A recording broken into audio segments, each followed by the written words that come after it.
There are those in Eastern and Central Europe who actually see Russia as an existential threat, and NATO as an alliance is obligated to defend the territorial integrity of its members.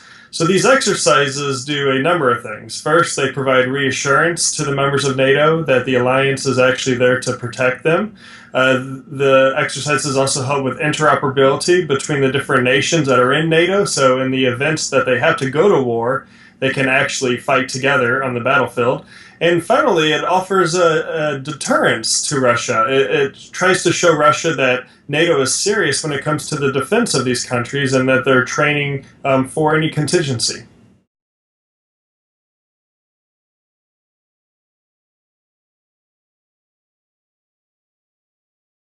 We shouldn't forget that NATO is first and foremost a nuclear security alliance, and we often forget this because our images of NATO in recent years have been in Afghanistan or in Libya, but NATO was founded to provide that nuclear security umbrella for its member states. And lately, Russia has been really ratcheting up the rhetoric on the nuclear issue.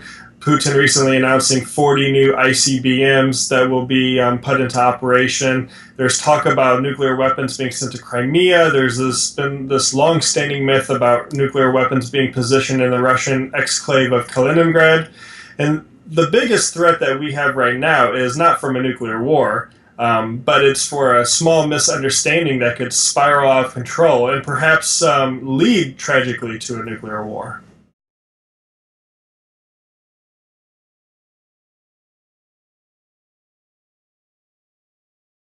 Well, Russia will react in a typical fashion. We're likely to see more air incursions by Russian planes into NATO airspace, and we shouldn't forget that these pose a danger to civilian aircraft because Russia often turns off their safety transponders on each fighter plane.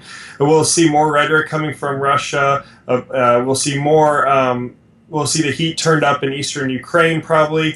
And we'll see Russia probably conduct more large-scale training exercises of their own with a focus on Central and Eastern Europe.